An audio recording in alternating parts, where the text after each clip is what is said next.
Alright, let me just start recording. Alright. So today I think we're going to talk a little bit more about operator overloading and try to finish up a little bit more of the class that we've been working on. And then I want to talk a little bit about Assignment 6. So actually, let's start with Assignment 6. So we have this here. If you downloaded it yesterday, make sure you download the most recent version, which is this one.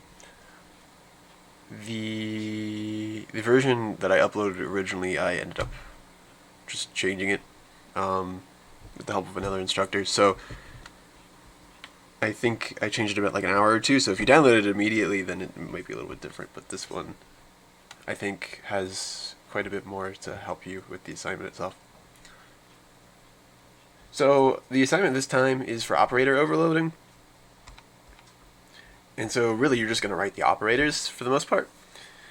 So here we're going to have a class called BigNum, and it would probably help if I actually opened up some of the code too. So let me go ahead and find it here.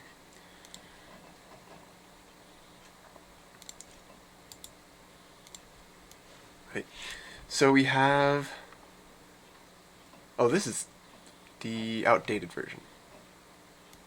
1 second.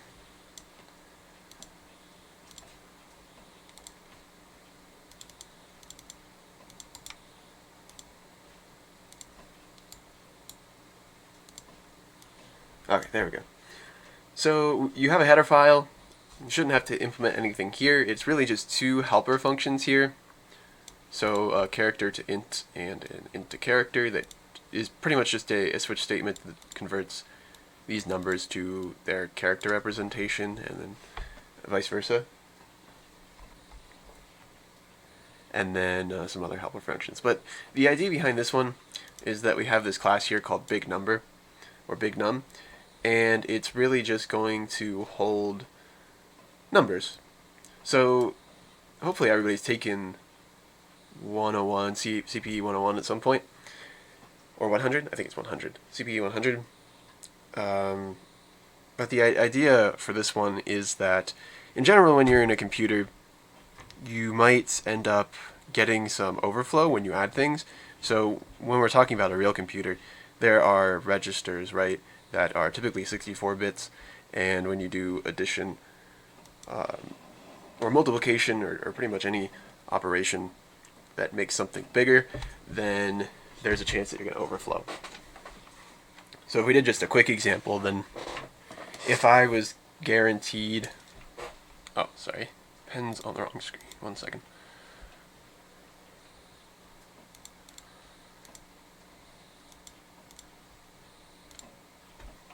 Right, so if I was guaranteed that all of my words, which are just the binary, I guess digit, or not digits, but binary, I don't know how to say it without just saying the word again.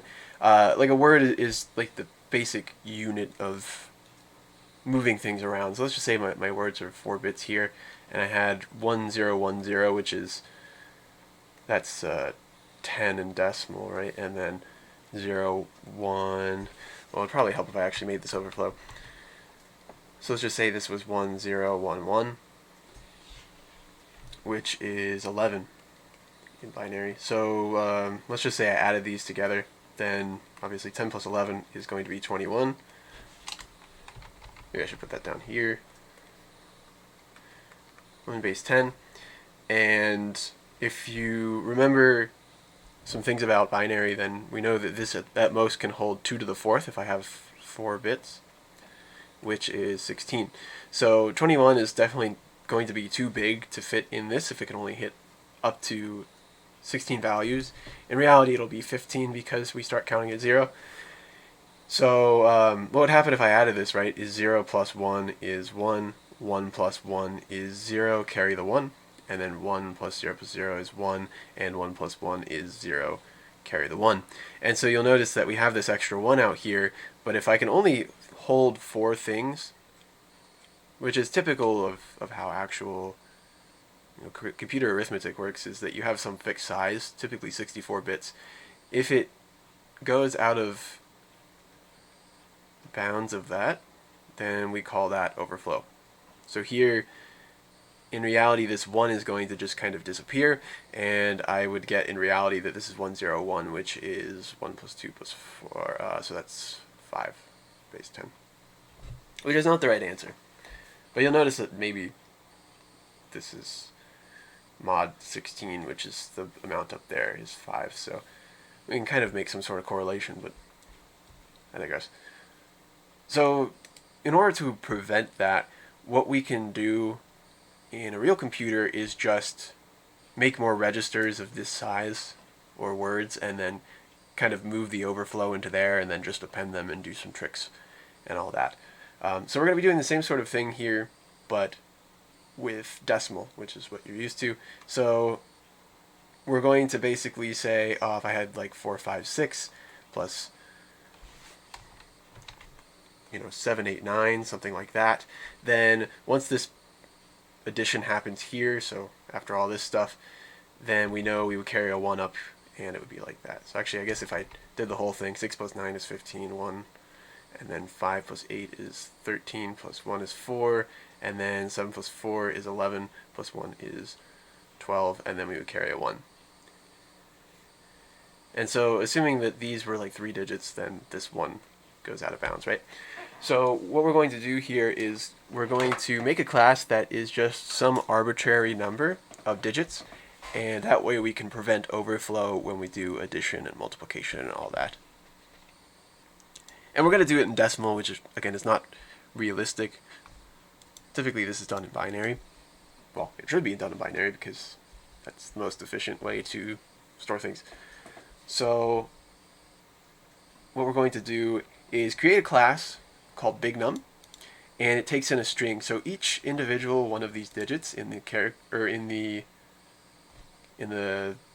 whole word here, this whole number, is going to be a character. So this would be the string 1, 2, 4, 5, and so the characters would be character 1, character 2, character 4, character 5, and then we'll do math with it that way.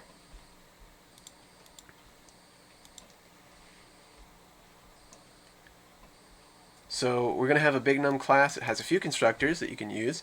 So string, which will basically just directly put it into the actual class, and then long, which you can convert because there is a helper function in there that will help you convert. So we have here that there's going to be the character pointer, which is going to point to each of the individual digits. So as a string, that really is a character pointer, so you should be able to just convert it pretty much directly, or use cstring, and that should be fine. And then you'll want to have an integer that keeps track of how long this actual array is. So you'll need to dynamically allocate this array whenever you receive a string, and then set the length. And then you should be good with that.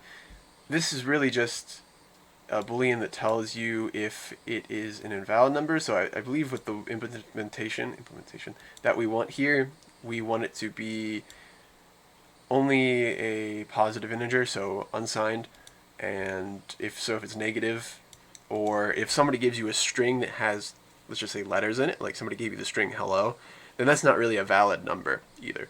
So you can set that invalid number flag. And really all that should do, I would think in the long run, would be if you try to do any sort of arithmetic and it isn't a valid number, then you should probably just throw it out or do something special. I don't think there's anything specific that it says in the rubric to do in that case, but it's maybe nice to have. And then really we just have these few constructors here. So this one will pretty much just directly take the string and turn it into a character array, and then have the character pointer point to it. And then these ones will convert it. So this one will convert it, and this one will copy it over. Yeah, so it's a copy constructor. So basically you'll just make a copy of the character. So don't copy the pointer over directly, because remember, if you do that, then it changes it by reference. You'll need to actually take it and copy each of the individual characters to a new dynamically allocated array. And then these helper functions that I kind of scrolled over, these were the ones that help you actually convert longs to character arrays. So that way you can actually use this constructor here and just use that function and it will do it for you. So that's the general gist of that. And what you're going to have to do is finish the constructors, which really this one's just copying and that one's just using the function, and then finish all the operators that allow you to actually work with big numbers. So you'll need an operator that adds two big numbers together. So you can kind of consider how I did this here. You want to make sure that it carries up, right? So you can basically just start at the far right, add them together. If you notice it's bigger than 10 here, since we're in decimal, it's going to be compared to 10 every single time. Then you want to just add 1, right? You want to carry the next thing over. So it really just works like, hopefully the way that you're taught to do math in grade school, maybe. And yeah, so you'll carry it up.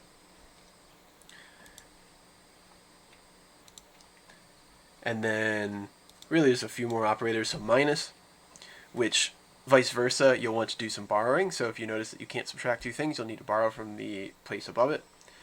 And then the extraction operator to print things, or excuse me, the insertion operator to print things, the extraction operator to read things, which we'll go over those in more detail today for this fraction class that I'm doing. Really, that should just print the number. And then equal, equal, not equal, which we'll use for comparison. Plus, plus, and plus, plus, one being the prefix, so you do plus, plus, and then the number, and then the other ones being the number, and then plus, plus. And then, so those should just make it bigger by 1. And then we have a few assignment operators. So an actual equal, plus equal, and minus equal. So we started to talk a little bit last time about the fact that if you do any sort of these equal or equal equal by default, what it really does is compare the pointers. And I think the way that we actually have to do it in C++ by default is look at the pointers. There's not really a way to, have it generate it for you like some other languages might. But yeah, so these will need to compare the individual elements rather than the pointers, which again we'll do an example today of that. And then the plus equal and minus equal will need to add, and then also because of the way that those work, it will need to assign it to the value on the left here. So you notice you have two arguments for something like plus equals. So if I do that, then it's going to add these two numbers together, and then it's going to overwrite the value on the left. Hence why the one on the right is a constant and the one on the left is not, because we want to overwrite it. That's how the plus equal, minus equal, times equal operators work, right? And then you don't have to do any multiplication or division, just the addition and subtraction. So really that's a general overview of the assignment, at least the programming part. Any questions on any of that?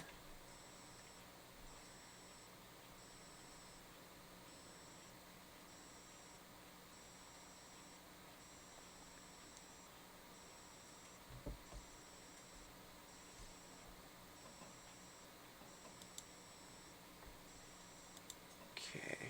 If you have questions, just stop me. And then really here, what does plus equal and minus equal? So those do addition. So if I was to just write it like normal, like the code here, then if I had, let's just say an integer x, if I said x plus equals 4, then that's equivalent to saying x equals x plus 4. So whenever I do these operator equal ones, they add it to itself, and then they overwrite the value. So these are equivalent. It's just a matter of, I guess, which one you find easier to read. I typically write this one, but if you prefer this one, that's not a big deal. But at least for the time being, we're going to use the top one.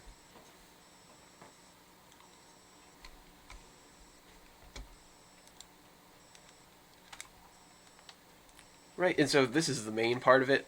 So this one was just the header. It's really just so you know these. You don't have to write the constructor and destructor here if you don't want to. You can write them in main, but up to you.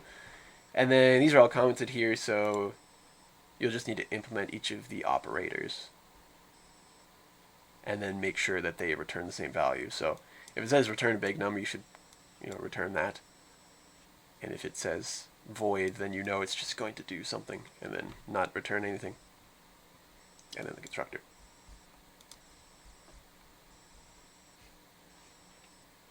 So starting with this assignment and going forward, we're going to start having some write-ups on all of these assignments, essentially just to make sure that everybody's kind of getting the bigger picture and not just focusing too much on the program.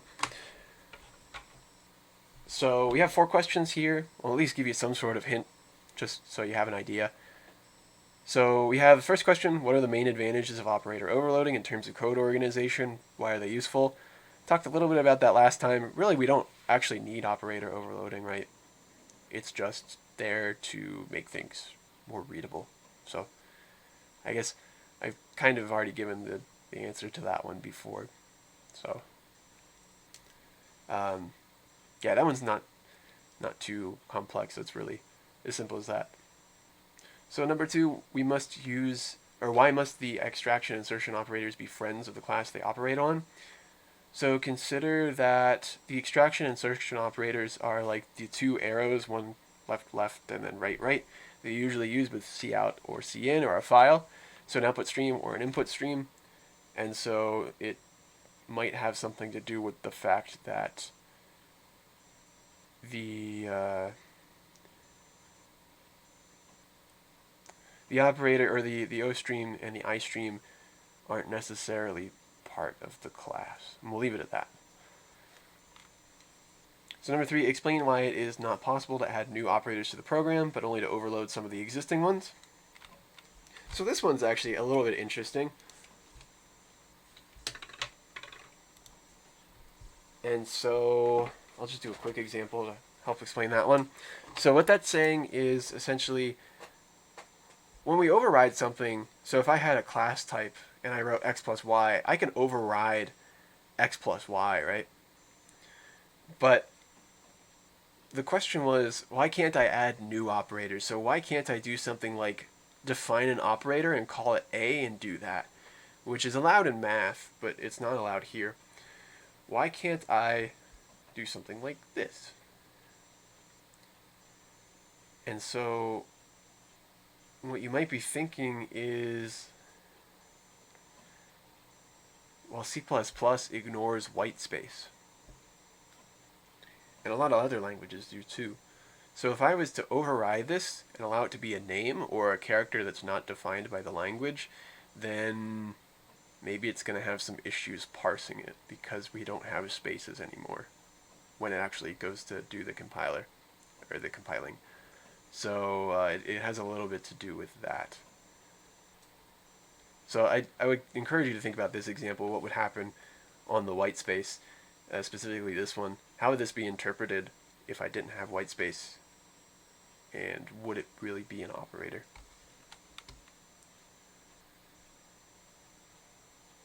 Right. So I think there's one more question after that. And describe why we need to overload the assignment operator and use a copy constructor.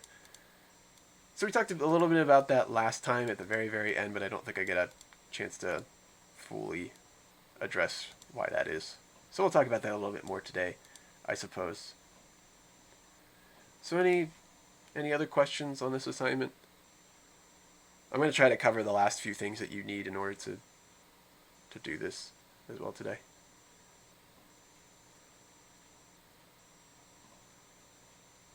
Oh, and it's due next Saturday, so not this week. So you have a week and a half to do it.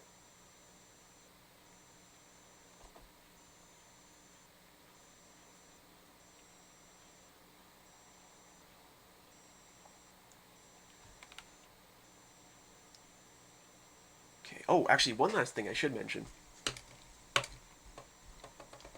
because I totally forgot to talk about it last time, so I ended up not grading you based off of it, even though some of you I know actually went out of your way to program for it. So the last assignment said something about Valgrind, and I guess I didn't read it fully and notice it. So because I didn't go over it, I decided not to grade you on how well you managed the memory.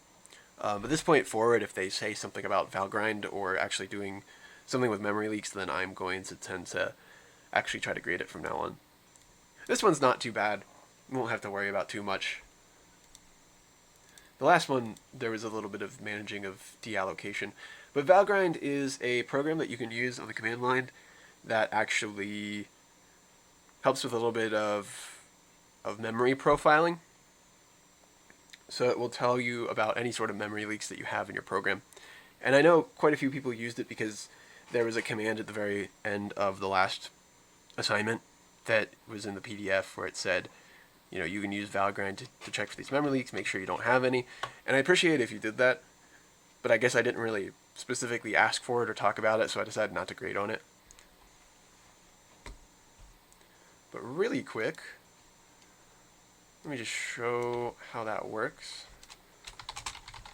So I'm going to connect to Sally.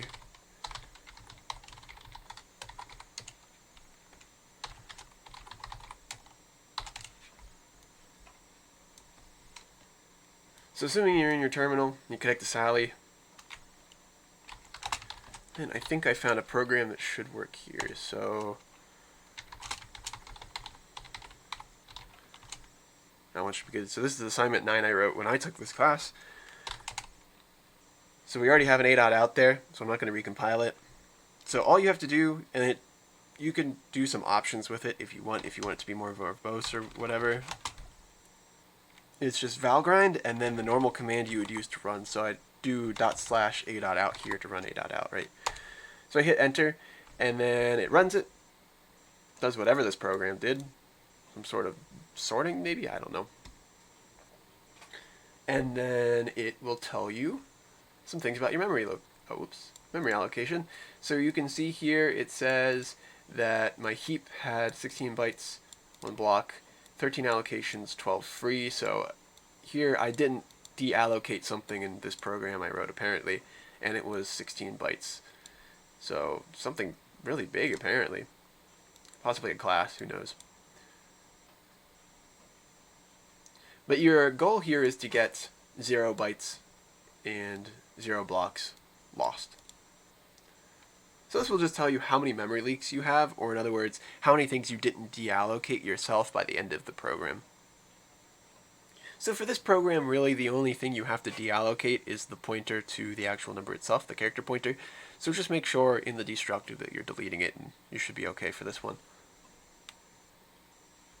Any questions on that one? It is just straight up valgrind and then the command. So if I had command line arguments, you know, I'd do /A.out and then whatever command line arguments it is.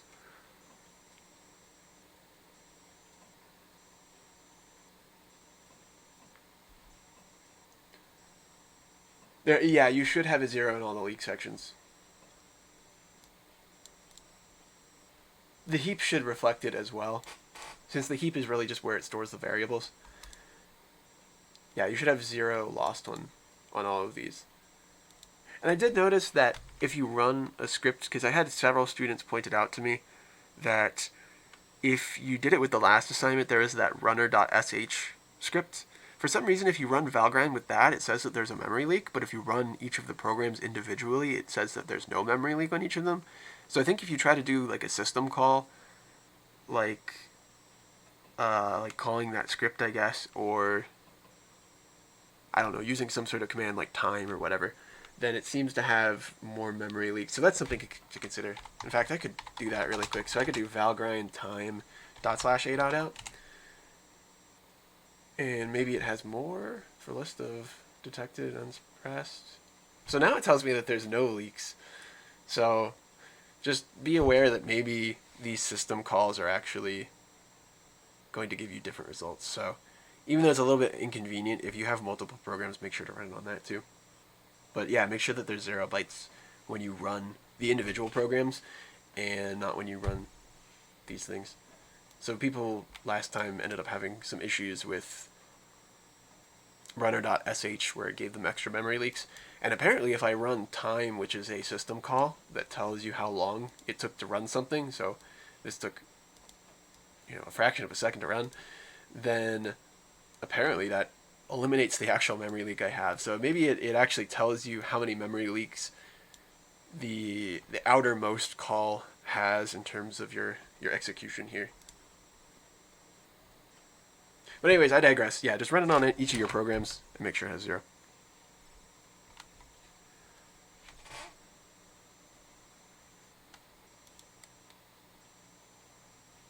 So I think that was the only extra thing.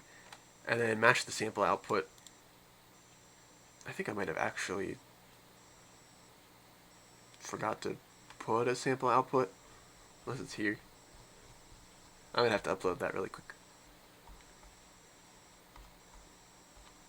Oh well, that's alright.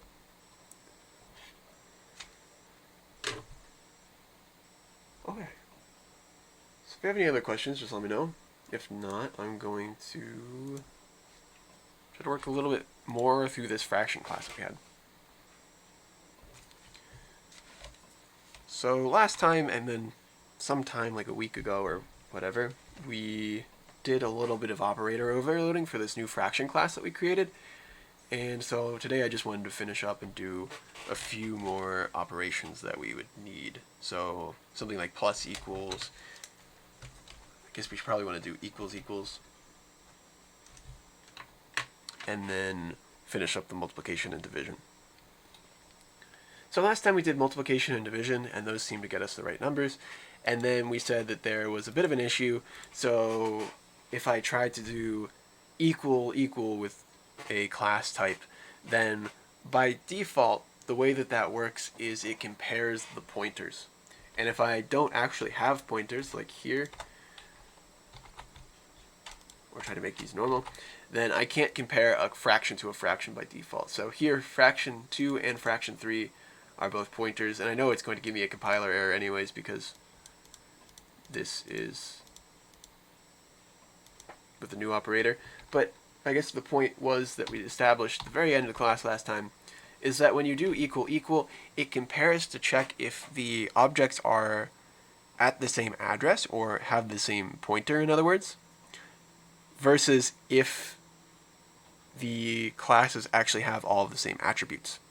So here I had two classes.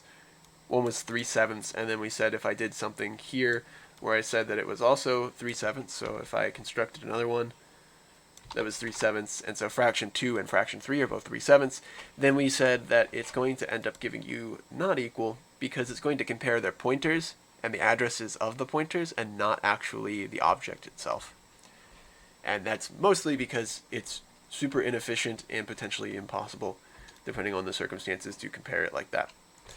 So yeah, we got not equal here, even though this was 3/7 and that was 3/7 for these two fractions. It said it was not equal. Right. So we're going to want to override that so that it can actually detect that these are equal to each other. So let's go ahead and write an equal operator. Again, we'll make this a friend because we don't want it to overwrite any specific fraction, so I think that makes the most sense here. So we'll do friend static, and in this case, what do you think the return type is going to be if I do equal?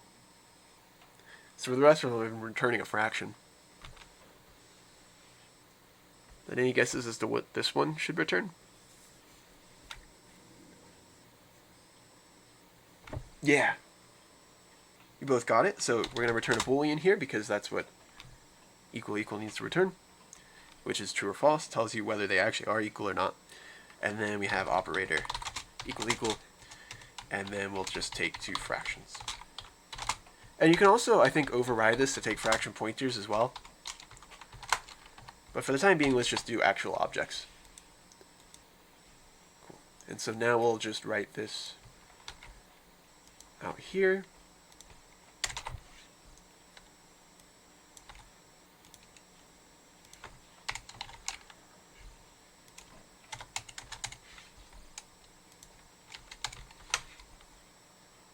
Okay.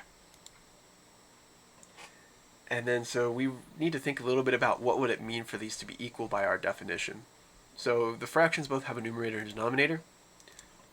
So I think the easy way to do this would just be if the numerators are equal and the denominators are equal, then they are equal, and if that's not the case, then they're not.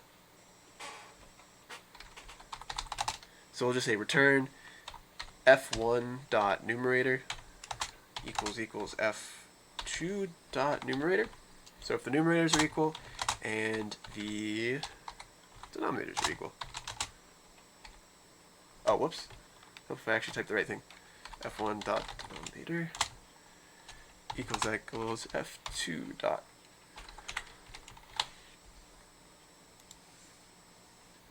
So I think that works. Right? We'll just check if those are the things. And so let's now change these back from a pointer. So if you have it as a pointer, it should still compare the addresses. But if I try to do a class type now, it should call the correct one.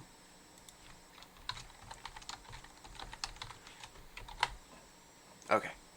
So now when we call this, hopefully fraction 2 and fraction 3 will return that they are equal to each other. So we run it. I hit enter, and it does say that they're equal now. So that's good. We're actually able to compare these things and base it off the actual numbers. And then just to establish something here,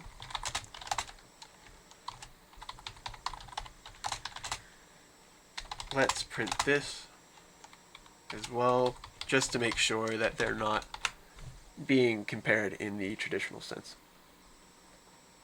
So if I run it again, we should see that, in fact, these have different addresses. So this one's at that, and then BC, and then this one's at CC. So they have different addresses, which means they are different objects, but the same values. So yeah, it's comparing them based off their values and not based off of their addresses anymore, which is good. That's what we wanted.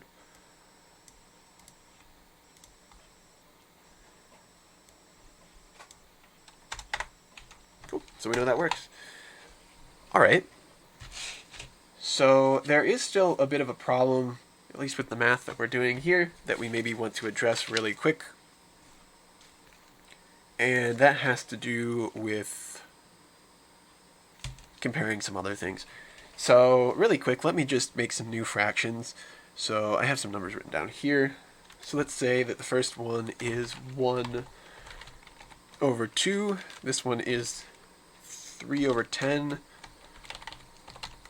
This one is 3 over 8.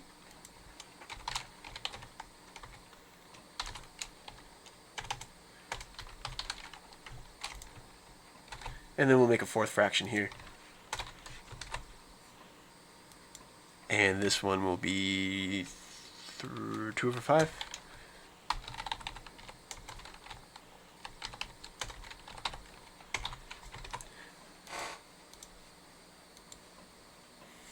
Okay.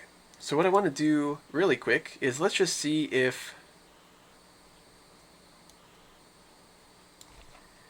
fraction 1 times fraction 2 is equal to fraction 3 times fraction 4.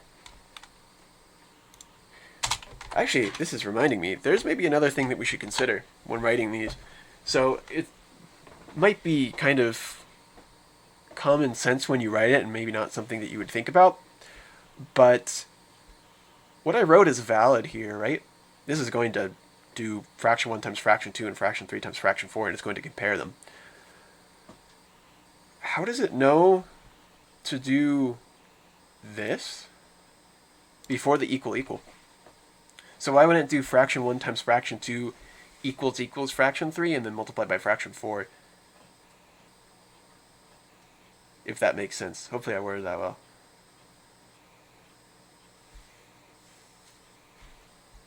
Because it could totally go left to right and do this, then this, and then that.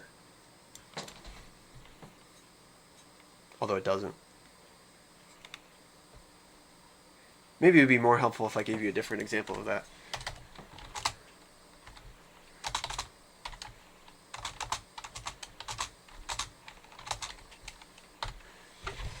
So if I wrote this expression, 4 times 5 plus 3 times 2, then why is this? So this is 26, right? With order of operations, this is 4 times 5 equals 20, and then 3 times 2 is 6, and so it would do 20 plus 6. Right, yeah, the order of precedence. Which order of operations, I guess, is a version of, so I kind of accidentally said that. But yeah, you got it. So there's some order of precedence here, right? This, if we're used to like math, the way we have this defined is that multiplication always comes before addition, with that whole please excuse, no, sorry, that's the planets. No. No, that's not the planet. That's, oh my god. I'm having a big dumb moment. Yeah, please excuse my dear Aunt Sally with that whole, like, parentheses, exponents, multiplication, division, addition, subtraction. Oh, I almost blanked on that. That's bad. Anyways. But yeah, we have like an order to these, right? So something to consider is even when you do operator overloading, it's still going to obey that order of precedence. So multiplication will still always come before addition, and math operators will always come before logical operators like equal, equal, or and, or. So when you go to override all of these, it's very important to consider that they are still going to execute in the way that they used to as well. And so if you want some sort of different behavior, you're just going to have to throw in parentheses. You can't actually override how the precedence works. And the reason that is because it's actually built into the language itself. So the syntax of the language actually has, in its definition, a specific way to tell that it needs to do multiplication before addition and all of the other stuff. Yeah, so I just wanted to bring that up because it is something to consider when you have this operator overloading. But anyway, so what we wanted to do here was we wanted to say fraction 1 times fraction 2, is that equal to fraction 3 times fraction 4?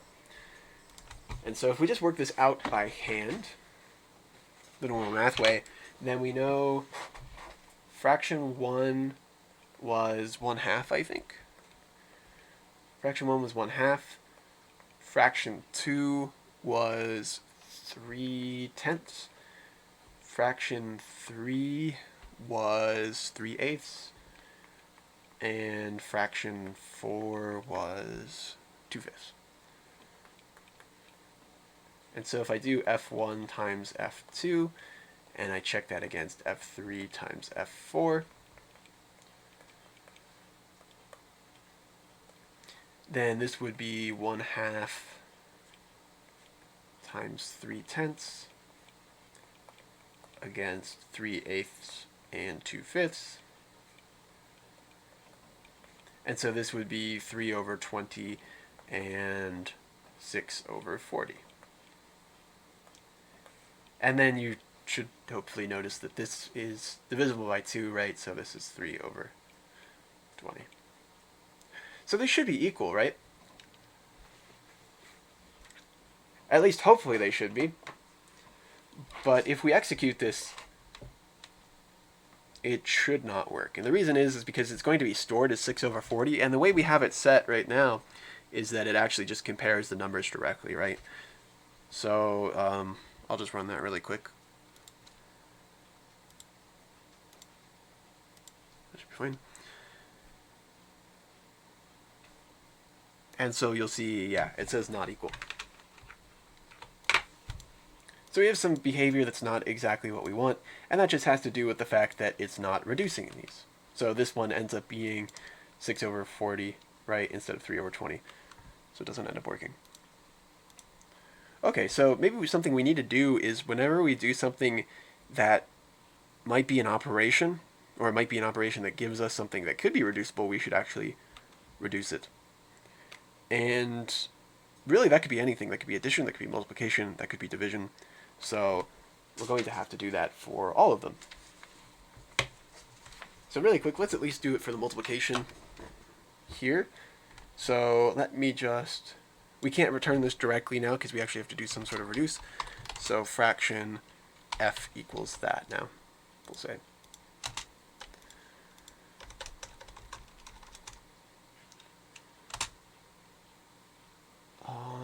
Comma. Right, so it would probably help us if we had some sort of reduce. And then so we kind of have to ask ourselves the question, how do we even reduce these anyways? So I'll try to be brief on this just because I want to make sure we have time to get to the plus equal stuff. But here you might notice that the way we do reducing is we actually just make sure that they both have the same factor, right? Some sort of factor. So here the factor between 6 and 40 that they share in common would be 2. And that is also the biggest factor that they have, right? So if I was to quickly list these out, then the factors of 6 are 1, 2, 3, and 6, and the factors of 40 are 1, 2, 4, 5, 8, 10, 20, and 40. And so the biggest one they have in common here is 2. Okay. So that might be kind of helpful. If we can find this greatest common factor, or we had some sort of way to do it. And again, for the sake of time, I'm not going to explain all the mathematics. If you're curious, either ask me during office hours, or I'll probably post a link in the Discord, just so you can see it if you're curious. But I've already written a function that finds these. And as far as we're concerned, it's just magic. There's just some crazy math out there that makes this work. And, we'll just leave it at that. So I've already defined 2 functions here. I've found LCM, and then I found GCF. So GCF finds the greatest common factor between these 2 things. So it will tell us what that number is that divides both of them. And then I've written LCM here, which finds the smallest number that 2 things go into. And we don't actually really need this one, I suppose. I guess we do. We'll need it for addition. But we don't need it right now. What we're focused on is this one, GCF, which is going to find the greatest number that goes into these 2 things. So really quick, let me just do int GCF equals, and then I've put this in the fraction class.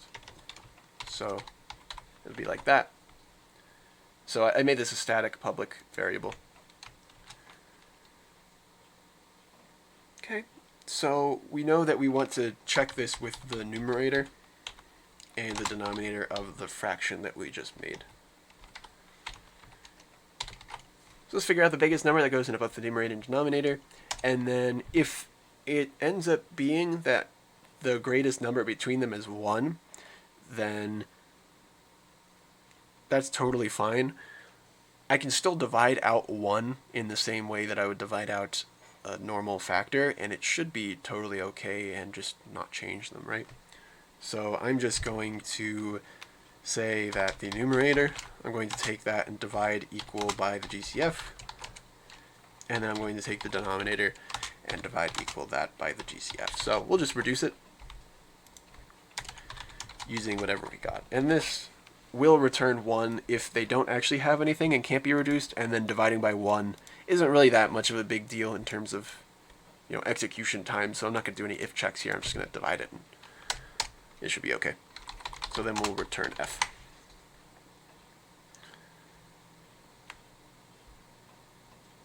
And I might even want to make a function here called reduce. So actually, let's move this really quick.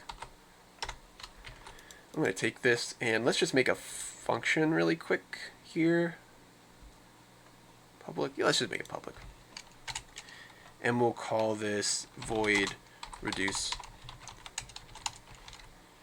And then I'll just define it here. And I accidentally took it off my clipboard. There we go. So let's take this and then we'll do it with, now we don't have a specific fraction, so just numerator and denominator, and then we'll divide equal both of them. And then I don't need to return anything anymore. Okay. So now I can just maybe easily say f dot reduce. Oops. So that will reduce the fraction, and then we'll return it after we reduce it. All right. So hopefully now, when we actually compare this equal with that it should actually say that they are equal, and it does. Cool. So we can even double check that if we wanted to here. So I could say something like fraction 5 equals fraction 1 times fraction 2, and oh, I didn't even say that right. Fraction 6 equals fraction 3 times fraction 4.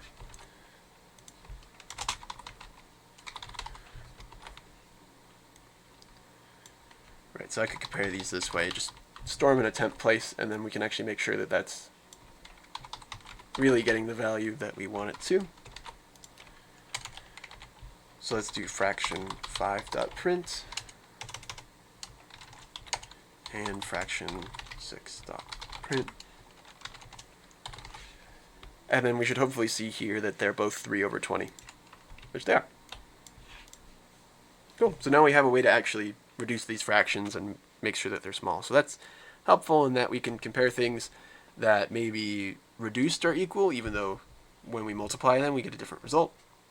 And then on top of that, we also keep the numbers smaller, which is nice so we avoid overflow. Not that we're using huge numbers here or anything, but cool. So that seems to be good. Now, we'll do plus if we have time. Let's do something like times equals.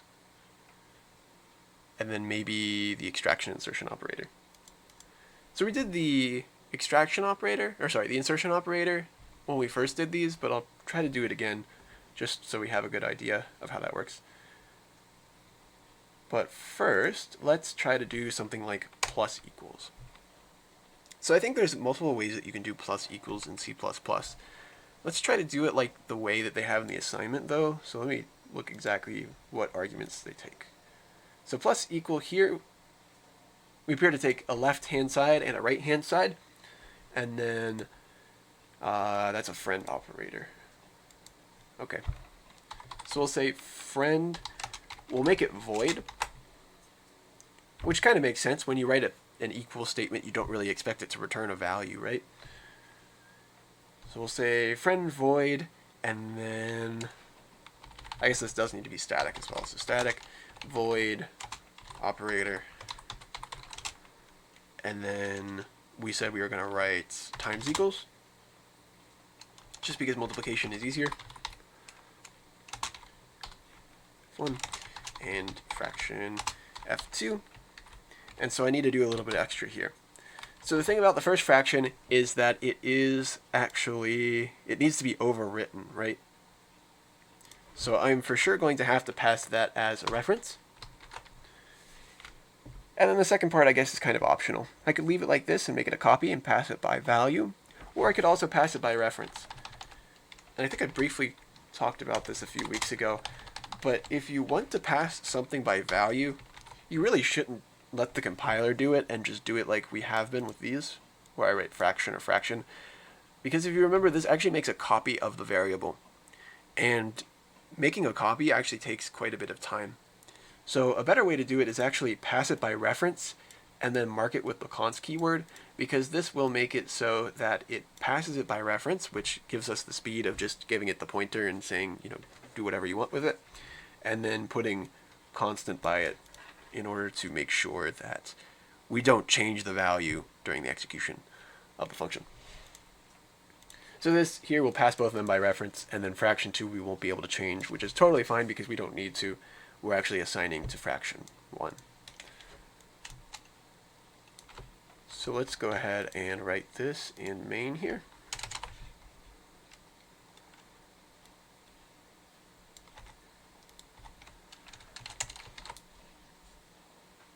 Okay. So really all we want this to do is to multiply fraction 1 and fraction 2, and then store the value in fraction 1. So we'll say that f1 is equal to f1 times f2. And that should be all we really need, right? So this should overwrite it, and this should do the multiplication. Yeah, that should be okay. So then let's just make sure that works really quick. So let's go down here, and we'll say fraction 7 is equal to, let's just say fraction 1. Oh, actually, I guess I can't really do that with a definition, huh? Let's just say fraction 1 at this point is times equals fraction 2. So then what this should do is it should take fraction 1, multiply it by fraction 2, and then assign it to fraction 1.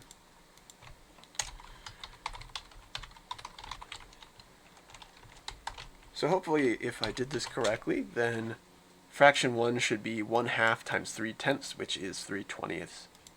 So hopefully down here this should print 3/20 for fraction 1. And if we look at the output, we see that it does. So after the equal, it puts 3/20ths here. Cool, so we can override these times equal, plus equal, that kind of stuff too. So you want to do something similar in your actual assignment. The nice thing about the way I wrote this is that it doesn't require a lot of code.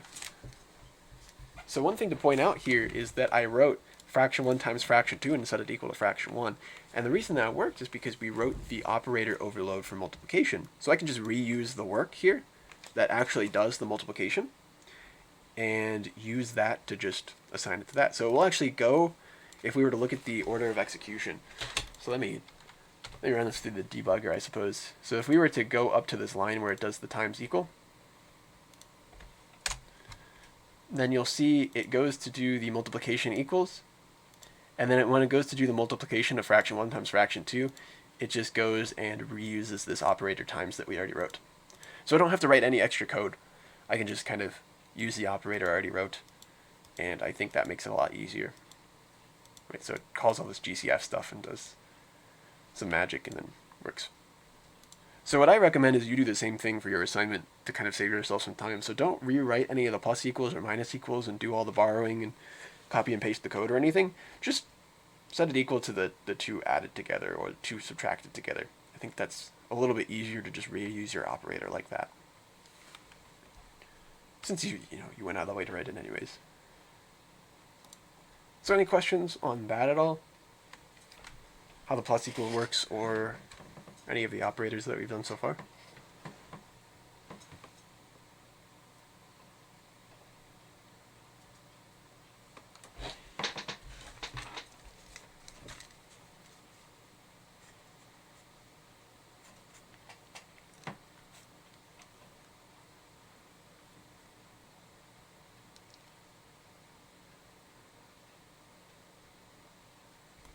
Actually, I guess there is one other thing to note about that. So similar to when we were doing the equal, and we noticed that it actually compares the pointers of the two things by default, something that you might want to consider that is that if you do just a normal equal, which I haven't written here, but it should actually let me do it by default.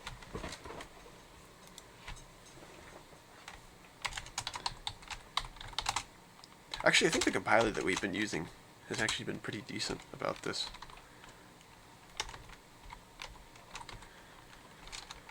So if I made a new fraction called fraction 1, or f1, and I made it equal to fraction 2, then what most languages will do, C++ I don't think actually does it, at least with the compiler we've been using, is this will actually copy the pointer to the object and not the object itself. In the same way that the equal compares the pointers when you do an equal, in order to save time, what most languages do, and again, I think C++ doesn't actually do it, but there was a question about it on the write-up, so this is why I bring it up, is it will actually copy the pointer over instead of copy the value over. Maybe it'd be more helpful if I did something like this.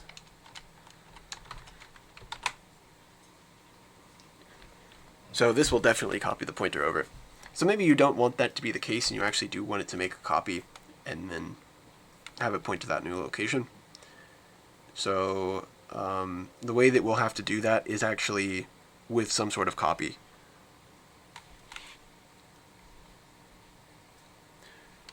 So if I pull it open again really quick, so that's why we had this strange constructor here earlier in that program that was a big num constructor that took another big num, and it was called a copy constructor.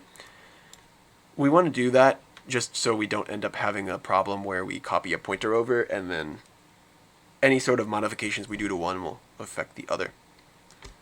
So maybe in the context of my program, if I was to write this, maybe I actually want fraction 1 to be a copy of fraction 2, and then anything I do to fraction 1 is kind of independent of fraction 2. But if you remember, the way pointers work is they point to the same location, right? So with the way this currently works, that's not going to happen. Anything I do to fraction 1 is going to happen to fraction 2. Or f1 is going to happen to fraction 2. So the way around that, and I'm not going to program it, I apologize, I'm kind of just waving my hands, is to make a copy instead, so that you don't end up assigning the same pointer to the same thing. So common strategy is to just copy over all of the values, hence this thing. Okay, that is a write-up question. I'm sorry if I'm being a little bit vague. I'm trying not to give the exact answer to it, but that's how that works. Okay, so last two operators that I think we want to talk about would be the insertion and the extraction. So I had the insertion operator earlier, and I think I commented it out somewhere. Or maybe just deleted it altogether. That's alright, we'll just rewrite it. So we've been writing print fraction, and that's not been too big of a deal, but again, with this whole operator overloading thing, sometimes it's nicer to just be able to write a single line like what we're used to with an operator. So I'm going to try and rewrite this so that I could do something like cout fraction 5, and that it should work.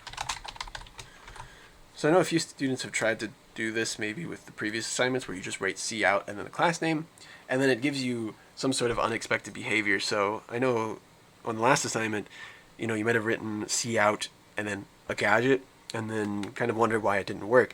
Well, I think what you expected maybe was to have the gadget name printed when you did something like that.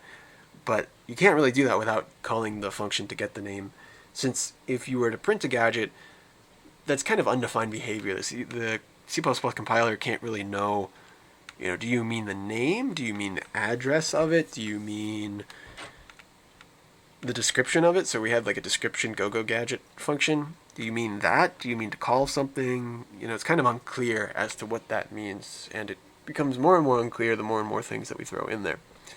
So when I write cout fraction 5, it doesn't really know what that means right now.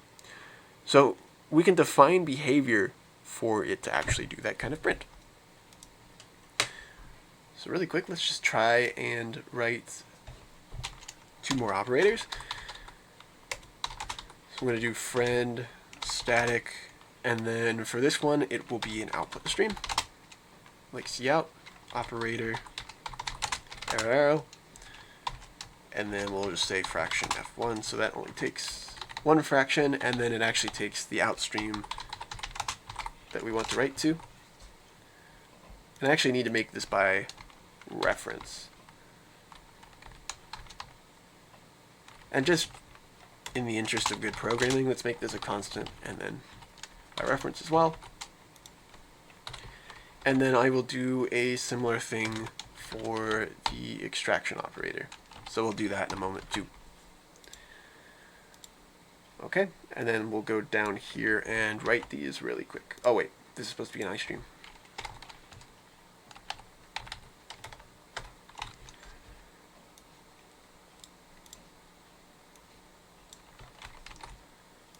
I'll try to explain this a little bit more in a moment, because the fact that we're returning an OStream and an iStream might seem a little strange at first, why I'm doing all of that, and why it might not just be void to go and print something out or read something. So typically when you do like a read file or a print statement, it's typically a void returning function because it kind of just does some sort of operation. OStream is undefined. Fraction.h. I might actually have to include IOStream here.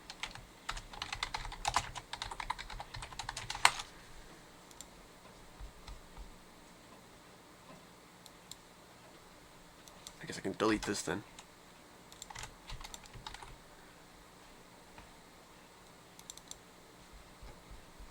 I think that should be okay.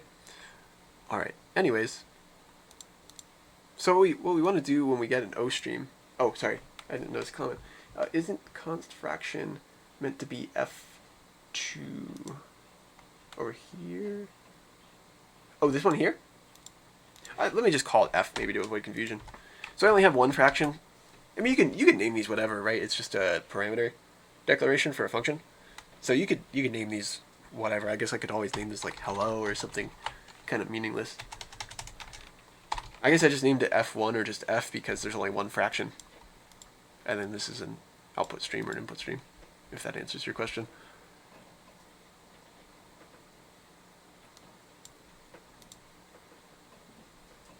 So then really quick, let me make these f's then.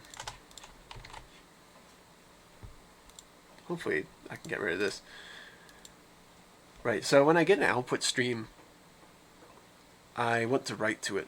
But here I can't really write the fraction itself, so I'm just going to write instead, we want to maybe print the fraction, right? So I might want to do something like out and then the numerator. And then maybe the division symbol and then the denominator.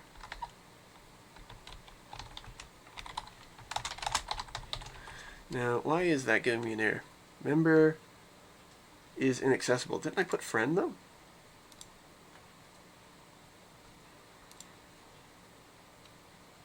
There's definitely something wrong.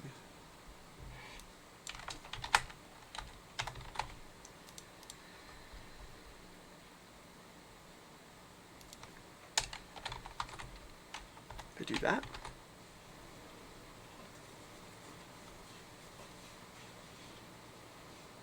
Why is it inaccessible? This is a friend function. Okay, now it seems to work. No, but it still says inaccessible.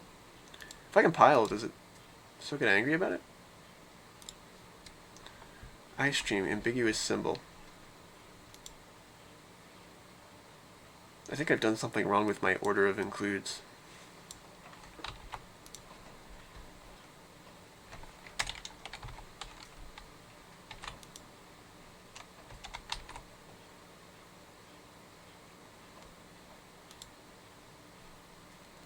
Give me 1 second. I do have a solution for this, I think.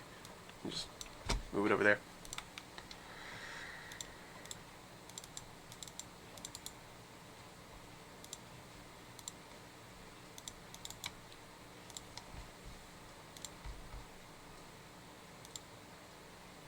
Oh, you know what? It might be because I'm not using a namespace here. So this isn't supposed to be there. I think that's what I had originally. Oh, it's probably declaring iStream to be like some sort of new class, like an implicit declaration, and then there's this. Redefinition. Okay, cool. That is the error that I expect. Okay, good. So it's fixed now. But anyways, we wanted to go to this O stream and then print the numerator divided by the denominator. Probably makes the most sense to actually print it. And then I'll just put an end line, just for the sake of making it nice. And so what I'm going to do is, this actually returns an output stream. And again, I'm going to explain why in a moment, hopefully here. So I'm going to return that output stream. So hopefully now if I run it, it should be fine with the fact that I didn't actually finish writing this. That's actually, just for the time being, let's say this returns in. That way it compiles, at the very least.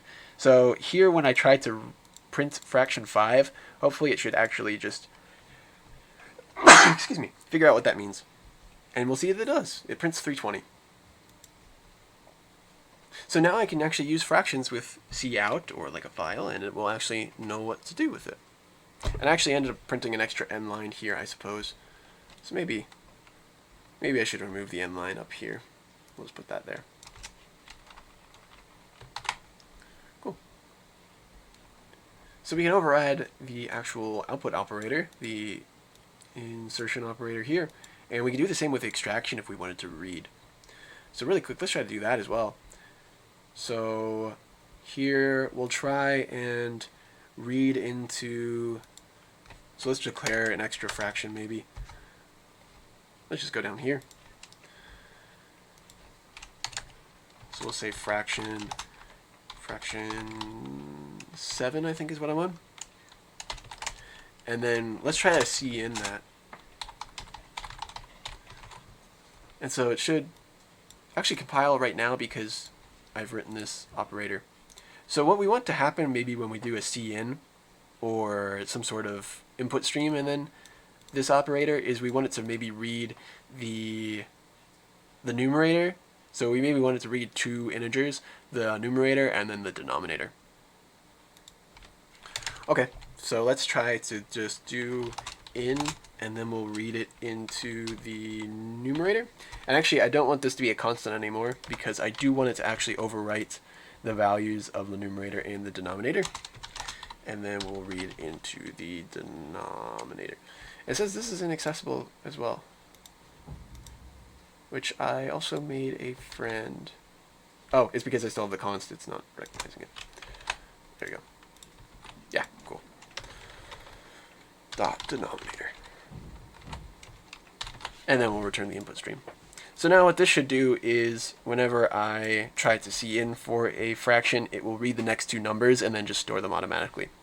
So really quick, let's try c-inning this, and then we'll try c-outing it immediately after.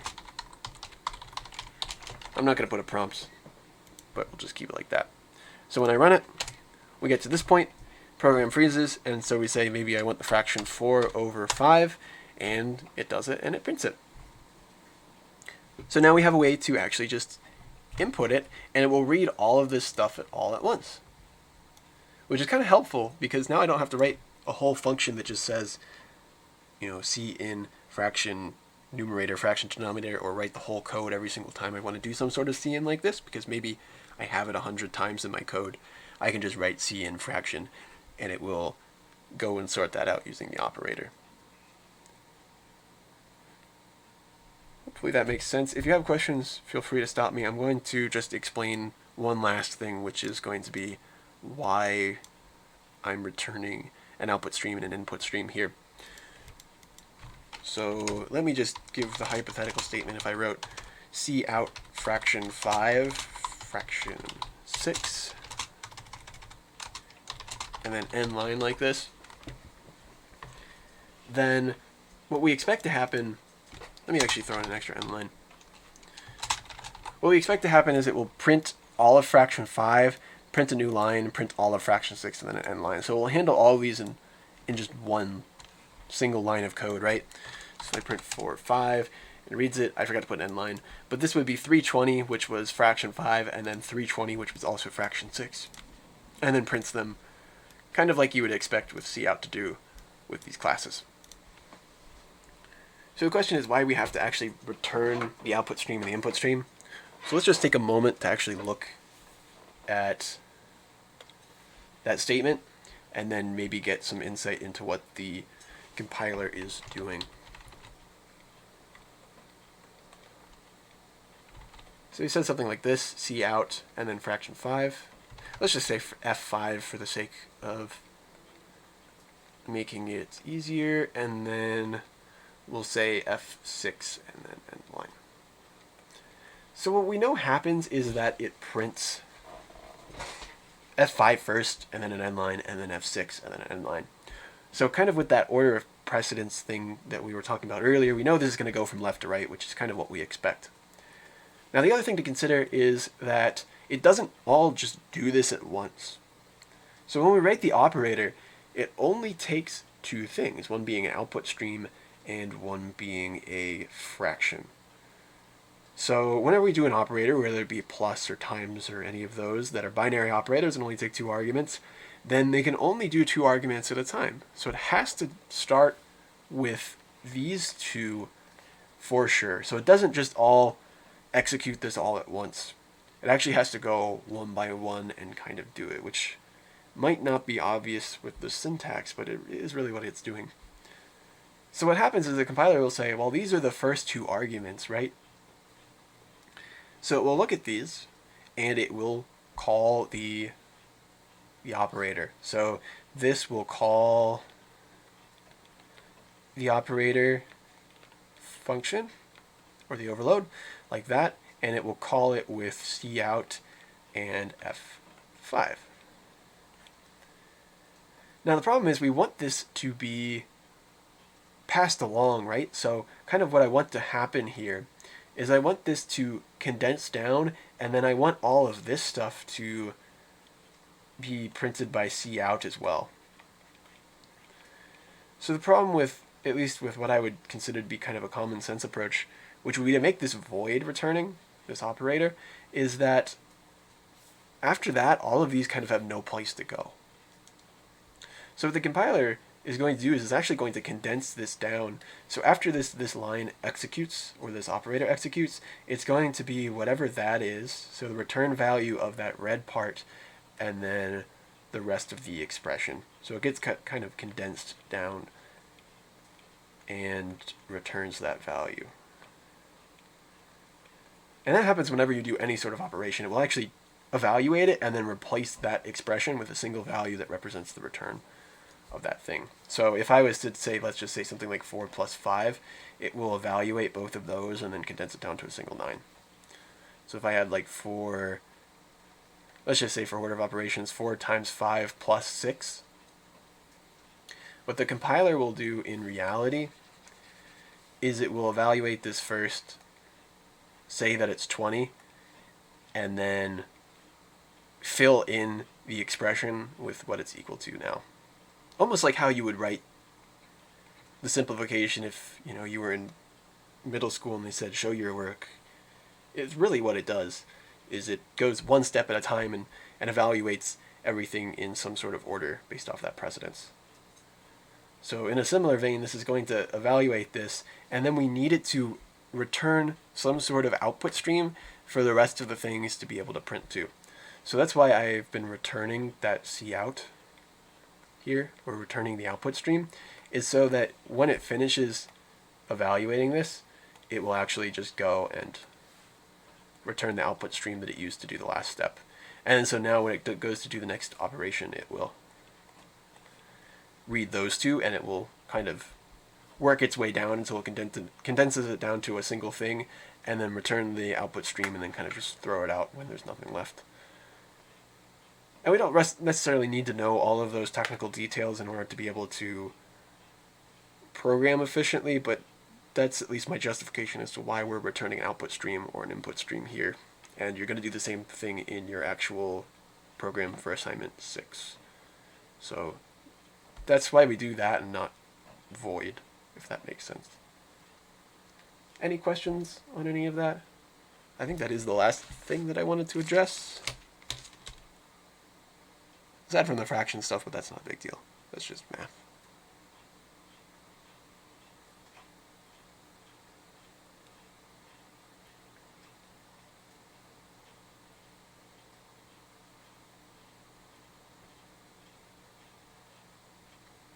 Okay, well, I guess I will leave it at that.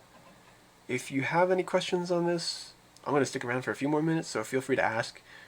And if you have any questions on assignment 6, let me know too. That will be due on Saturday.